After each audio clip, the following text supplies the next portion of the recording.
Hi, everyone, and welcome to another episode of Get Tech Smart. I am your host, Flo Nicholas, the lover of technology.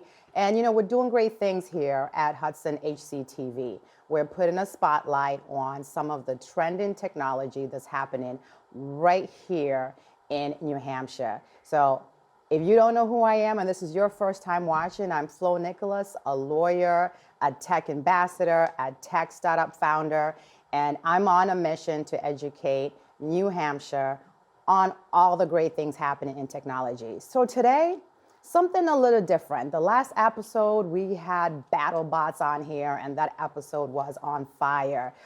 But got something really good today. Disinfecting technology. Like, wow. I mean, something new and something amazing, and it's happening right here in New Hampshire. So I'm gonna dive right in and I'm gonna introduce our guests for today. We have Mike Olsen. Welcome to the show. You are the CEO of Sterilray. Yes, thanks for having us. Great to have you here today. And then today we have Paolo Monaco. We're gonna tap into why you're here too and how you're kind of connected with Mike. Right. So right here, as you can see, we have Sterilray, one of your UV lamps, right? This is your baby right here. This is the tech that's happening and was created right here in New Hampshire. So let's go ahead and dive right in. Sure. Tell us your background and how this came about. Well, a little bit about our company. The name of the company is Sterilray. We're located in Somersworth, New Hampshire. We've been in business now for 16 years. The company was actually founded by two brothers, John and Ed Neester. Ed is a physicist by way of background. He actually got a start here in New Hampshire in the laser business back in the 1970s. And he was involved in developing technology that was used by the Department of Defense as part of Ronald Reagan's Strategic Defense Initiative. Some refer to it as Star Wars. So Ed's responsible for being able to shoot down intercontinental ballistic missiles in part because of the technology that he developed. Oh, wow. See, he ultimately ended up selling that laser company to his venture capital partners. And at that time, being out of work, he was asked by the Dover wastewater treatment plant to come in and take a look at their use of what's known as germicidal UVC or traditional UVC. They had been using that to try and eradicate bacteria as part of their discharge into the Great Bay, not doing a really good job of it. So Ed started to take a look at what they were using, and then he went over to University of New Hampshire and stumbled upon some research from 1938. And that research actually looked at the broad spectrum of the UVC wavelengths. And Ed surmised, based on that research, that there may be other wavelengths other than the traditional 254 nanometer, which is used by all UVC manufacturers, that may have equally promising germicidal capabilities, but more importantly, could be safe for human exposure. UVC is not safe for human exposure. And as such, if you go to a hospital and they use UVC in hospitals, not our wavelength, but traditional, you won't be able to stand near it when it's operating. Just can't. It's going to cause what's called erythema or sunburn-like symptom, and in severe cases cause skin cancer, not to mention it's really, really potent on the eyes as well. Not scary at all, right? Yeah, well, it is scary, and unfortunately, because of the pandemic, there's a lot of what we call carnival barking going on about, well, we've got the greatest product to cure COVID, that kind of thing, and UVC gets lumped into that, unfortunately, but and then people don't use it safely. So there have been some incidents, even a school system, where it wasn't used appropriately and therefore caused problems. So that's one of the issues with traditional UVC. So anyways, Ed started testing what are called excimer lamps, and these are lamps that can produce different wavelengths within the UVC spectrum. Traditional UVC is based on a mercury lamp. Some are low pressure, some are medium pressure mercury lamps, but there is a particular kind of lamp technology called excimer lamps that can emit different wavelengths. And so the only problem is, how do you make these things? Right. So the Russians and the Germans had been making excimer lamps back in the 1970s and 1980s. And Ed looked at what they had developed and then started to make excimer lamps himself in his barn in New Durham. And so he started developing these excimer lamps and then went to UNH with the lamps and started testing the lamp's capability to actually disinfect and eradicate pathogens. The wavelength that he produced with these excimer lamps is 222 nanometers. It's far different than traditional UVC, and in fact, he was responsible for branding this particular wavelength far UV. So if you were to Google far UV Yeah. right now, you'll come across hopefully our website. But beyond that, you'll find some information about this particular type of technology. Yeah, and I did actually do the Google, and it did pop up your website. Oh, good. So yeah, that's great. So let's talk about the need for this technology, because like you mentioned COVID, and it's COVID seems to be the gift that keeps on giving right now. It just does not want to disappear. And when I was doing the research on the far UV, it's saying that you could literally clean out a whole schoolroom and the whole school. Yeah. So why is this type of technology not in the schools right now? That's a really good question. I would say that before the pandemic, our application of our lamps that we make were primarily very specialized disinfection applications. Things like cannabis grow operations, hospital and pharmaceutical clean rooms, air handlers in hospitals for the operating rooms and things like that. Again, very specialized. And I think the reason for that is people really didn't pay attention to disinfection broadly and even much less air quality. So now all of a sudden, because of the pandemic, people are paying attention to these types of issues. And when Paolo was out there marketing and selling this technology to his customers, he's finding that people are finally awakening to the fact that we need good quality air. I'll let him speak to that. Yeah, so let's bring in Paolo. Paolo, let's explain your relationship with Mike Olsen and how you come into the picture. Absolutely. Yeah, my story started in 2017 when I founded a company and I searched for help from the Small Business Administration. Came across with the Brazilian consul, commercial consul, Craig Casarino, and because I'm from Brazil, so we could make connections between the United States and Brazil with commerce. And he introduced me to Mike and Sterilray, and I became passionate about the technology. I said, this is the fantastic technology. It needs to go out there everywhere. We need this everywhere. So we started trying to do some research. It was not well known, the research on far UV back then. Like Mike said, we needed the pandemic to come so we could make people aware of all the technologies available for disinfection. So it took a pandemic for us to become an overnight success. And I think that's the story of a lot of tech companies right now. You know, the demand for innovation all of a sudden just blew up during the pandemic, which is a good thing, right? It's a good thing because it now has raised awareness. Where now we don't have to wait for a pandemic to say, oh, we need this. Now we know that this is available and this is needed. So so let's walk through the whole process of what happens when a customer wants to use Sterilray. What's the process, and you know, how do you kind of go in and say, oh, okay, you only need one piece of equipment versus you need 10 pieces of equipment? Sure, I'll let you do that. Yeah. So we talk to our clients, we put in the technology, Mike does a good job explaining how the technology works, and we try to find their problem, where they want to apply the technology. And most of the cases are for air quality or disinfection of surfaces, right? And then we try to figure out where they're trying to apply the technology, and we can come with a solution, whether it's a wand, this is the one that you're looking here, that you can use, a portable wand, or if it's a light fixture that's going to be standing and doing the job for the air or surface disinfection. So it's really depending on the client to what they're looking for, that we can come with a solution.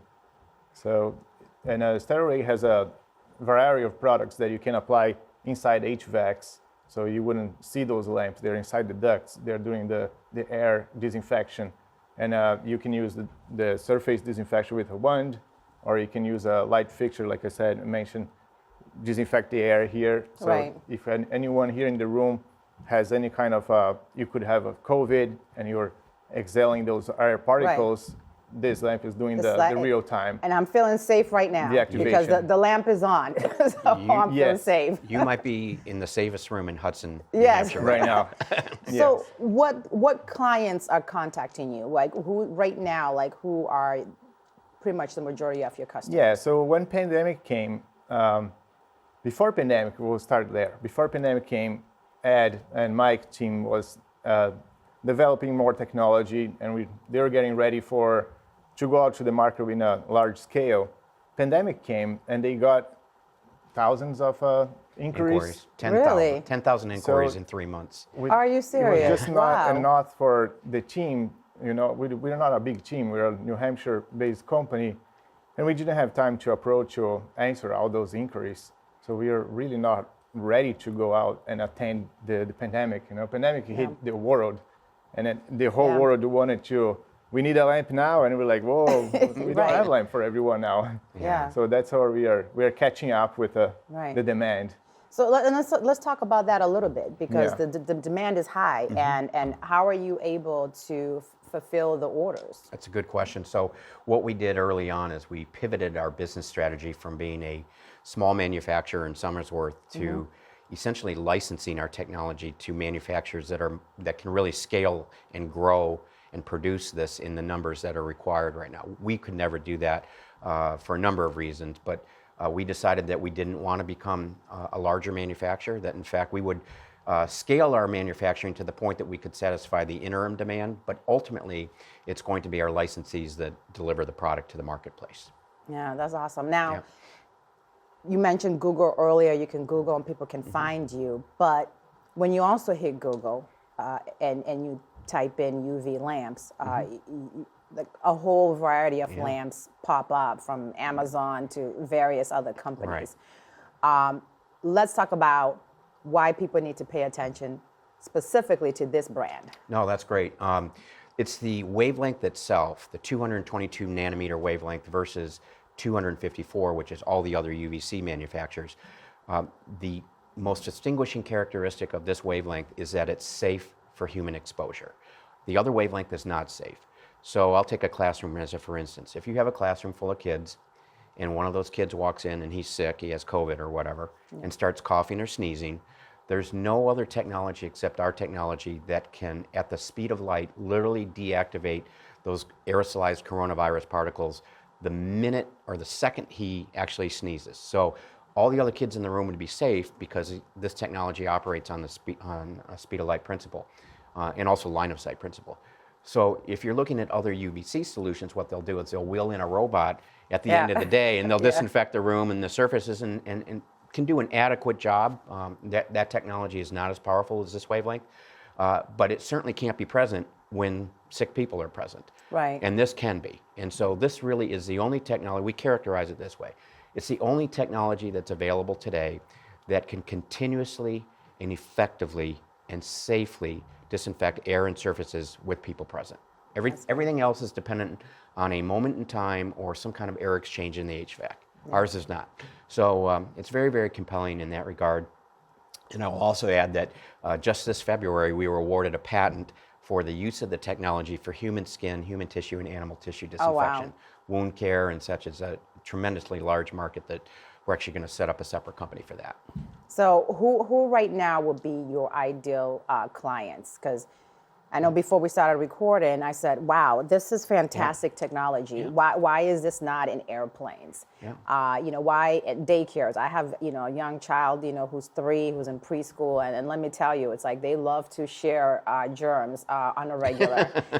Why isn't this being used in those schools and daycares and airplanes? I think the lack of available data regarding the safety of the wavelength is what prevented us from scaling this much quicker. However, since the pandemic came upon us, there's been numerous universities that have produced peer-reviewed studies and research regarding the safety. And these studies are longitudinal in nature, meaning that they've studied the safety over a long period of time, over a year or greater. And so now the research is out there, it's compelling, it is saying very definitively that this is safe. So you will start seeing it. We actually, we've installed at the Cardigan Mountain School here in New Hampshire. We have several hospitals in New England that have installed this technology. And essentially the candidate for this technology is anybody that has space where people gather, because this technology will protect not just from the coronavirus or its derivatives, but also influenza, the next Ebola or whatever it may be. This technology will prevent that. So what are other unusual places where we probably would notice this technology? Well, we have a strong presence in agriculture. So we've been working with the USDA now for over 10 years. and they have been testing our technology for increasing the shelf life of produce and bread and other applications. So we know, based on the testing that's been performed by the USDA, that there's tremendous potential for this in the agricultural world. We have installed our technology at a winery out in California for disinfecting the casks that are out there. Wow. Basically, any opportunity where you have to disinfect something is a candidate for this technology. And the reason is the wavelength itself breaks the chemical bonds. And by breaking chemical bonds, you can pretty much destroy every pathogen, every mold, spore, whatever it may be, very, very quickly. So we look at opportunities that are unconventional. Fentanyl, as an example. Yeah. We can break the chemical bonds of fentanyl. Oh, Now, wow. we're going to have to go through a rigorous testing process, but it's something that we are very confident that we can do. So there's really unlimited applications for this technology. Yeah, so someone who's watching this from home, and they're looking at this, is this considered, like, is this something, if I'm buying, right, can I use this for the home this size, or is this like considered a commercial lamp? Yeah, absolutely. In fact, I have a one like this one just because I get in front of clients and I Right. use for a demo. And my kids love using it to disinfect strawberries, for example. Oh, wow. So we buy strawberries at the supermarket, and they can, just by passing the one over it, you extend the life of the strawberry for 2 or 3 weeks more. I'm taking this home. Okay. Exactly. And on top of that, we can just put on the shelf at your home, and when you have people over, you don't have to worry about getting sick and spreading Yeah. anyone getting sick with that. You're doing the job. So it's literally anywhere that you're afraid of the microbes and germs out there, this is useful. No, I mean, this is perfect because it's funny. I was speaking with my cousin who had gone to a wedding, and when she came back, her sister had COVID, and luckily for her, she tested negative. But I just, that came into my mind is where, now is summertime. Summer is the perfect time where you're going to see a lot of people gathering together and weddings. And I start thinking about places that actually host weddings, like the Castleton, for example. This would be something ideal as well for those locations. Absolutely. Yeah, we think that the distribution of this technology, the applications, will be ubiquitous. It's going to be ultimately like fire suppression written into the building codes. Right. Because air quality is here to stay. People know that it's important.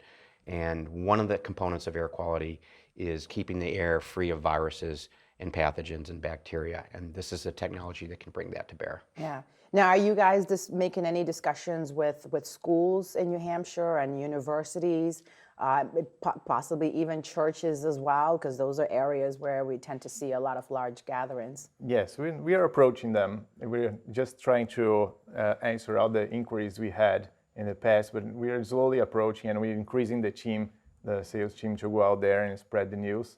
So we're doing that slowly. Yeah, and what's the reaction? I mean, are you, when you're approaching them, are you showing up with the UV lamp and saying, do you want to be clean today? Like what's the tactic, and how are they reacting? How do people react when you start Most of the telling clients, they think it's too good to be true, Right. the technology. But we have science behind that can back what we are saying. And they all agree that technology needs to be in everywhere, and everyone makes the same question as you made: why is not in every school this lamp? And Because that's airlines. where they struggle. Airlines and hospitals has a huge demand too to control the HAIs. So there is innumerable applications, and we're just trying to, help save lives. Right. Honestly, when the pandemic hit us, we're huddled together in our small office in Somersworth, and we're thinking, the federal government's going to come in and grab hold of this and turn us into the next Manhattan Project, which was the project to build the atom bomb for World War II. We thought that would be a logical way that the federal government should respond to this technology. In other words, scale the production to the point where we can keep people safe. Instead, they went another way. They went through the pharmaceutical industry to develop a solution. Ultimately, I think we're going to find a lot of work with the federal government, but we were frankly surprised that they didn't really come in and swoop down on us. Right, and like you said, I don't think we really got into the details of the numbers, of the percentage. because you said it really depends on a lot of factors, right? There's some research that I did myself, if I can find my numbers here. I think I was seeing numbers between 98 to 99% in terms of eliminating like bacteria or other microgerms that are out there. What are you seeing in terms of, the effectiveness? Sure. Because that's the story that people want to hear, right? When it comes down to when we talked about research, people like the data. So what the Centers for Disease Control has maintained is that you need at least a 99.9% reduction of COVID to be considered acceptable, and that would be either in the air or less likely on the surfaces. So that's what's called a log 3, because it has 3 nines, 99.9%. They said or log 6, or 99.9999%, is optimal. Right. So when we go to configure our systems, whether it be for a school or a bus or an airplane or whatever it is, our target is somewhere between that 99.9 and the 6 nines. That's our target in terms of applying enough power, enough time, and enough proximity of the lamp to what we're trying to disinfect. So we don't settle on 99%. It's got to be much greater than that. Right. And you just mentioned something, buses, school buses. My 9-year-old was telling us a story this week about this boy she was sitting on the bus with. He started, licking the windows and the chairs and the seats, and I just thought, oh my goodness, why? Right. It was number one. Right.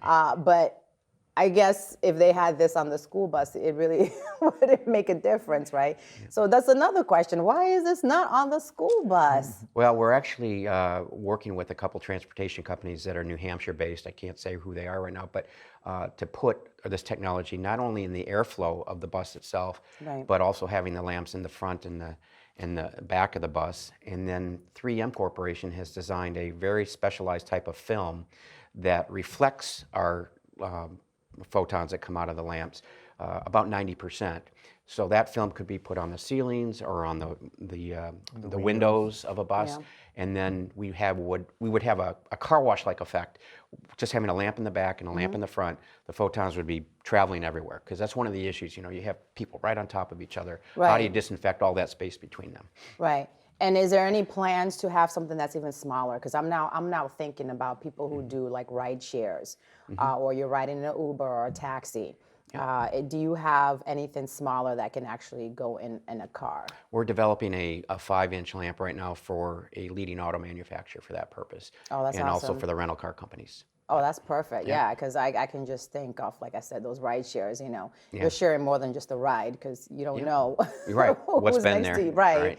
That's fantastic. So let's go back to the airlines, because I'm going to be flying out, tomorrow. And I think before the airlines had done, oh, you can have your mask off. I think we're back to masks on. I don't know what's going on. Right. You have a little back history with some of the one particular airline manufacturer. Yeah. Can we tell the story? Sure, we can tell the story. Right. So we started working with Boeing in 2007, and we had developed the first generation hand wand for them to be able to take to their clients, the airline industry itself, the ability to disinfect surfaces after deboarding, if you will. Right. And so we spent a number of years working with them on that technology, and in 2016 they decided to take it and make it their own. And so we had to push back in the market, thank goodness for social media, right, to make sure that people understood that this was not Boeing's technology, this was our technology. So we've had some kind of a love-hate relationship with Boeing over the years, I guess is the best way to put it. And hopefully, Boeing, if anybody's watching, we end this peacefully, so this can be incorporated in any future plane designs. Just saying. Yeah, we're actually working with a couple of their tier 1 suppliers right now. So that's how we're going to get this technology in the airline. Airline industry is really challenging because you have to accommodate international standards, not just U.S. standards. So that's. And then you've got all sorts of things like, just vibration and G-forces and different temperatures and humidity levels and things like that. So it's much more complicated than putting a lamp in a classroom, for instance. Right. And the good news is, like, all this research that you're doing, it's right here in New Hampshire. It is. Right. Yes. So this is a New Hampshire company creating state-of-the-art technology right here in New Hampshire. I mean, how better can it get like that? It is. Yeah. So, I mean, what is the future besides, you know, you're testing out new models that will potentially go into automobiles. What else can we expect from your team? Well, you're going to see some medical devices start to be developed out of Somersworth, New Hampshire, and these medical devices will be applying the technology for use on human skin and human tissue, also animal tissue, and we have started that process. We actually are halfway through an FDA process right now with an ophthalmologist to use our lamps for eye disinfection. Oh, wow. So tremendous opportunities in healthcare to improve people's lives Right. with the use of this technology. So you're going to see a lot of that over the next couple of years. We think that as the market begins to accept this as being safe, that you'll see mass deployment in schools would be a logical place to start, Right. and in commercial buildings. Yeah. Yeah, so, you know, before we started recording, one of the things I said is, you know, would you consider yourself part of the biotechnology sector, right? Yeah. And at first, you know, we all agreed, no, we're going to call this, you know, disinfection, Right. disinfecting technology. Right. But you just mentioned that this is going to get used Right. with the eye doctor's office. So, you know, Paolo, you were onto something. You were like, no, wait a second, this is probably biotech. I mean, do you still have the same stance that this could fall under the biotech sector? Yeah, there's a lot biotechnology involved. We are in the disinfection or infection prevention.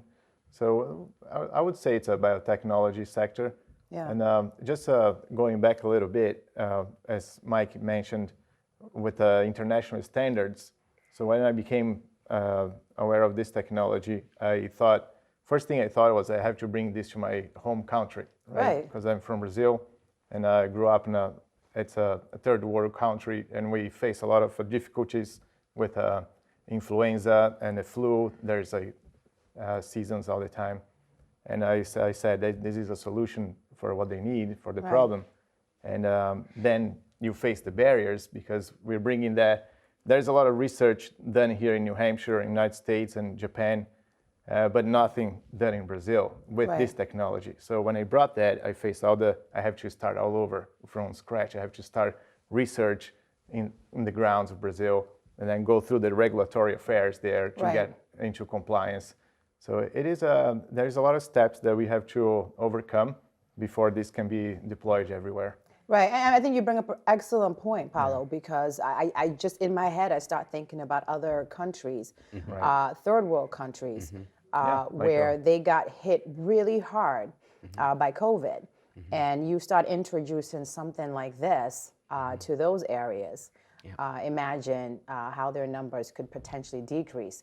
Is there a plan to possibly have like an international team that can kind of help you cross some of these barriers? We do have some international distributors at this point in time, but the applications are somewhat limited. We know that this technology can disinfect water very, very effectively. Yeah. The opportunities to provide for clean water throughout the third world are enormous. Oh my gosh. So I Be mean, fantastic. We need a foundation or some benefactors that want to take this technology to those areas of the world to really get it out there, I would say. Yeah, and for those who are watching who do a lot of investments in third world countries, I hope you're paying attention because this is definitely something to take a look at, especially for disinfecting water. Yeah. Because there are people right now who don't have clean water, and to have something sitting right here that can solve that is phenomenal. And just to mention, it's coming right here in New Hampshire, even better. So I'm going to promote that. What's the last takeaways? What do you want people here in New Hampshire to know about what you're doing and how they can support you? Well, I think the biggest thing is to recognize that we have years of research and studies behind this technology relative to not only its efficacy, but now its safety. And so we feel very strongly that people should be evaluating this technology as a solution to protect those areas where people gather. We want to bring people back together again, and we want to do that safely, and this technology provides for that. Right. And Paolo, what's your takeaway besides going international with this and helping other countries who have been heavily impacted by COVID? Yeah, I think educating the young people that are coming in through colleges and research. We have Yeah. lots of great colleges here in Boston, in New Hampshire, and all these new students that are coming out in the market, that they learn this different technology, the Right. 222 nanometers, by being safe for human skin and eyes, and just engaging on that research and help to contribute to Right. the development of the product. Yeah. Right. Do you guys do any apprenticeships at your company?